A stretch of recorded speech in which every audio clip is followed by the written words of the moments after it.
नमस्कार, तिखट तडकामध्ये आपलं स्वागत आहे। आज आपण बघणार आहोत नारळी भात।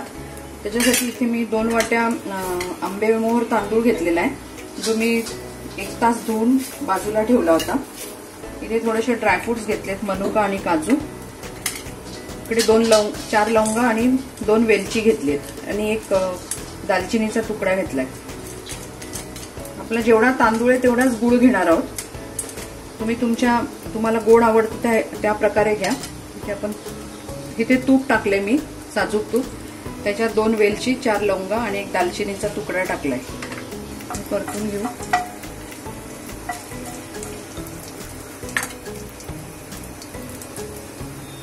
परतले गेलेत। आपण ड्रायफ्रुट्स टाकूया। हे ऑप्शनल आहे, तुम्हाला पाहिजे तर टाका, नाही टाकले तरी चालतात। त्या भाताला काही प्रॉब्लेम नाही।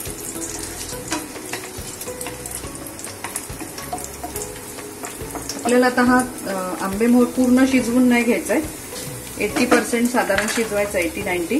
पण याच्यामध्ये भात घालूया, चांगलं परतून घेऊ।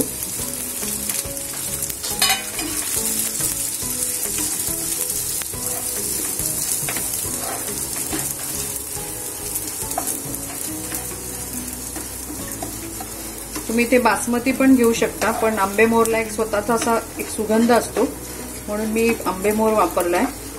मी कोलम, बासमती तुकडा किंवा अख्खा बासमती वगैरे घेऊ शकता।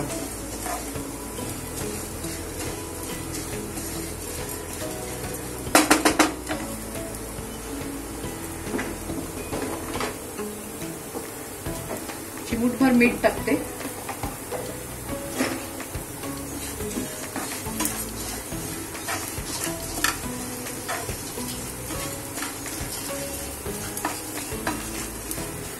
इथे मी 1 वाटी नारळाचं दूध काढून घेतले, पातळच येते, त्याच्यातच आपण भात शिजवणार आहोत। या व्यतिरिक्त जर नारळ नुसता टाकायचा असेल खवलेला थोडासा, तर तुमच्या इच्छेला तो पण टाकू शकता, किंवा दूध न काढता 1 वाटी नारळ टाकला, नारळाचा किस, तरी पण चालण्यासारखं आहे। आपण हा भात शिजायला घालू।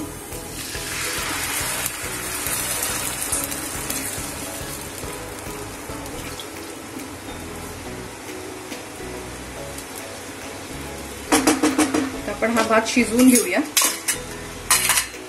मग आपण त्याच्यात गूळ मिक्स करू। इथे आपण 2 वाट्या गूळ घेतलेला आहे, मला आवडेल त्याप्रमाणे गोडचा अंदाज घेऊन घ्या। 1 चमचा वेलची पावडर घालते। आपण हे सगळं मिक्स करूया।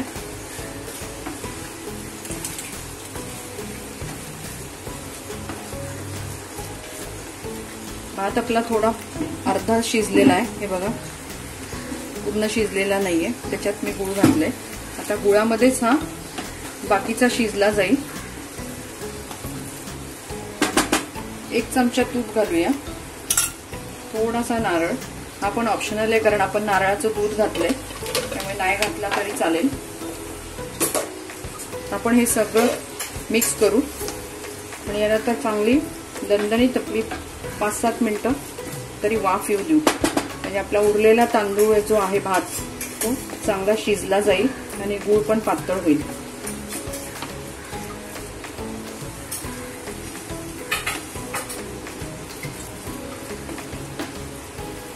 झाकण ठेवते।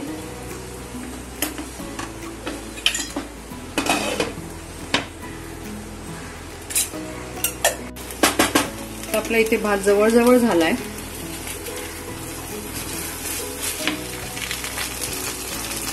आता हा गार झाला, छान मोकळा होईल, मग मी तुम्हाला दाखवते। सुगंध पण खूप छान सुटलेला आहे। गुळाची एक छान, गुळ आणि खोबरं हे कॉम्बिनेशनच खूप मस्त असतं, कारण त्याची जी चव आहे ती अफलातूनच असते। त्याला थोडंसं तूप टाकते मी वरतून।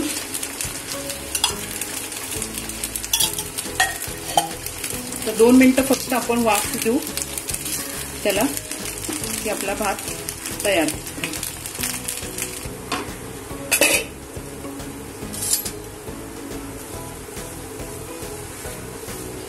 आपला भात झालेला आहे, तर आपण काढून घेऊया। तो गार झाला की मोकळा होईल. इथे आपला नारळी भात बनवून तयार झालेला आहे. तुम्ही बनवून बघा. रक्षाबंधन आहे, तुम्हाला कसा वाटला ते आम्हाला तुमचा अभिप्राय नक्की कळवा. तसंच आमच्या चॅनलला अजूनपर्यंत लाईक केलं नसेल तर लाईक करा, शेअर करा, सबस्क्राईब करा आणि बेल आयकॉन वाजवायला अजिबात विसरू नका, म्हणजे नवीन नवीन रेसिपीचं अपडेशन तुम्हाला मिळेल. धन्यवाद.